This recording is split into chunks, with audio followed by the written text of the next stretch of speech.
go. Get ready, please. Once the coxes drop their hands, we'll be ready to go.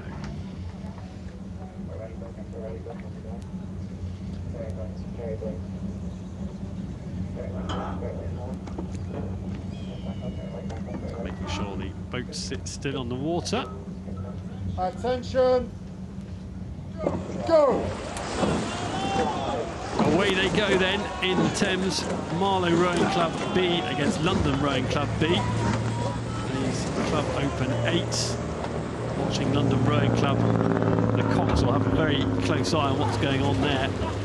Chase Lemley gets them back onto their side of the water. Just showed signs of poking out towards the middle of the water. Sarah Winkliss replaced by Adrian Cassidy for the next run of races. And Adrian, this all-important start. There was a little bit of a meander out from London Rowing Club into the centre of the water, but they seem to have sorted that out there. Yeah, they've clicked the blade where it's been quite clean, but yeah, they drifted a bit closely. It's quite easy on the Cox when they're looking at the opposition a bit, maybe too much, you drift across. But managed that very well, trying to compensate a bit here. They seem to have got out to a bit of a lead. There, nice view from behind, really precise blade work. I mean, you wouldn't believe that's a B crew, would you? That's rowing really very well. Chase Lemley in the Cox seat, and in the stroke Matt Reeder there, as Adrian says, moving very nicely. Yeah, that's really precise. Look at how accurate the blade work is here.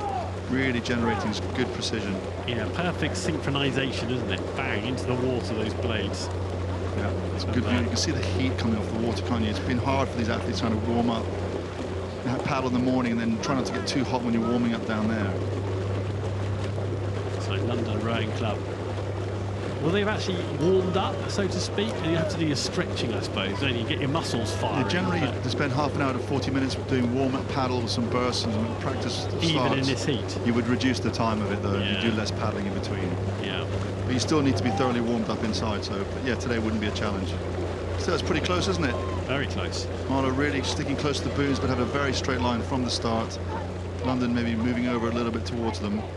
They've definitely had the better racing line, haven't they? Marlow Rowing Club. They've gone straight as an arrow so far, whereas London have been swerving left and right a bit more. Cox. Yeah, and the umpires making sure that London Rowing Club get back onto their side of the water, because they, as we were just saying, their steering is questionable. Yeah, and they're steering back towards them again. This could get them in trouble, because they are up, but it's not enough to go and take the water of the opposition. This could be a trouble for them. They could get a real umpire's warning now. Well, we're waiting. The umpire's already shown a flag once. Let's see if that happens again. I think they're satisfying the umpire just for now. London Rowing Club. You can see those crews here, their hips, all 8 athletes, how well their legs are going down at the same time. That's generating really good acceleration. Yeah, they've got clear water now probably on Marlow. And also you can just see in the London crew here on the left-hand side how when they finish, there's a moment where their bodies are quite still as their hands are moving, and that's just giving the boat really good acceleration from the finish. Whereas Marlow maybe cutting it a bit short and chasing their bodies quite early off the finish. And when you're down, I suppose there's a temptation to do that more, is you're trying harder, which is perhaps the last thing you want to do. Yeah, it's counterintuitive. If you're under pressure, you're chasing it a bit because you're trying to generate maybe more than you can, and then things are less efficient. And then because rowing is so unique, isn't it? Because you can actually see people you're beating. Yes. Normally when you're winning, you can't see who you're beating. Here you can actually see and keep them under control. It's a good feeling. And on the flip side, you feel very lonely and left behind, don't you? Yeah, especially if you're in the stern of the 8, you lose contact with the other crew really early. The bows might think they're still in a race because they're overlapped, but the stern think it's well gone. But here at London look very in control, actually coming down here past the halfway mark. And yeah, they should be able to have control of this race. James King in the bow seat. He's got so much Henley Royal Regatta previous experience. This is his 8th trip to a Henley Royal Regatta, age 30 now. And he's not alone either for experience. What about in the stroke seat? Matt Reeder, 10 previous Henley Royal Regattas. That's a good CV. Yeah, it's very good. And Stuart Heat, who's the club coach at London, has been there for a few years, and he's really starting to build a system.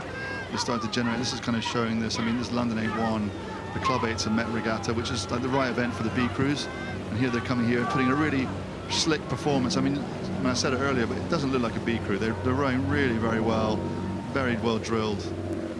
they should go through a few rounds. And it can't be a coincidence that in the stroke seat and the bow seat, they're the two with the most previous Henley experience, is it? You load up those important 17 seats. years between them. It's quite a lot of races, isn't it? Isn't it? Yeah. And between them, less experience, but still some. Yeah, still some. One novice, David Knight, in the 4 seat. One or two of them actually in the 6 seat, Jack McDonald from New Zealand actually. So it's great, the regatta, isn't it? It brings people from different amounts of experience together to come and row at the regatta. And you see these people, you know, Matt Reeder, James King, and Callum Fletcher. Between them, they've been rowing 20 years at this regatta. It shows you how much people love coming to race here. Club Open 8s. So Marlow's coached by Pete Chambers, who himself rowed at a high level. Yeah, and they were 4th at Club 8 actually at Met. So they've raced each other before. So I guess this result isn't probably a surprise to the two crews, but it still would have been nerve-wracking because you don't know how much people have improved. You know, even if you've beaten someone before, it doesn't mean that you're going to beat them again.